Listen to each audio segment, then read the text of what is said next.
കൊറേ അബ്ബന്റെ അടുത്ത് പെരുന്നാക്കുള്ള ഡ്രസ്സ് എടുക്കാൻ പോകാന്ന് പറയുന്നത്. പക്ഷെ അബ്ബക്ക് സമയമില്ല. അതുകൊണ്ട് നമ്മൾ തന്നെ അങ്ങ് പോകാൻ തീരുമാനിച്ചു. ഓക്കെ.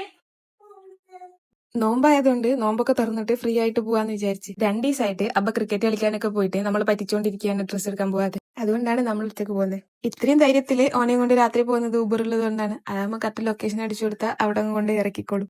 അങ്ങനെ നമ്മൾ ലൊക്കേഷനിലെത്തി. നമ്മൾ ഈ ഗഡിലോട്ടാ വന്നത്. എനിക്ക് വലിയ ഐഡിയ ഒന്നും ഉണ്ടായില്ല എങ്ങനെ എടുക്കണം എന്തെടുക്കണം. രാത്രിയിൽ പോയാൽ തിരക്കുണ്ടാവില്ല എന്ന് വിചാരിച്ചത്. പക്ഷെ ഞങ്ങൾ പോയ സമയത്ത് നല്ല തിരക്കായിരുന്നു. എനിക്ക് അവിടെ ഏറ്റവും അടിപൊളിയായിട്ട് തോന്നിയത് സ്റ്റാഫിനെയാണ്. കാരണം മോൻക്ക് വേണ്ട A to Z കാര്യങ്ങൾ ഒരു സെറ്റാക്കി തന്നെ.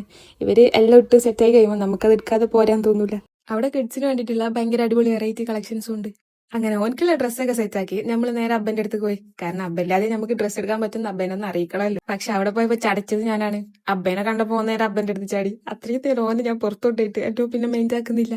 പിന്നെ അബ്ബു ഓനെ നിലത്തിറക്കിയപ്പോ ഓന്റെ ഡൗട്ട് തീർക്കില്ലായിരുന്നു എന്റെ പണി. ആ ഷെൽഫിലുള്ള എല്ലാ ഐറ്റംസും എന്താണെന്ന് ചോദിക്കാൻ ഞാനത് പറഞ്ഞു കൊടുക്കുക അതായിരുന്നു. പിന്നെ ഷോപ്പ് ക്ലോസ് ചെയ്ത് നമ്മൾ നേരെ റൂമിലോട്ട് പോയി. അപ്പം നാളെ കാണാം. പിന്നെ ഇഷ്ടമായ ഫോളോയിലേക്ക് മറക്കല്ലേട്ടാ. ബൈ.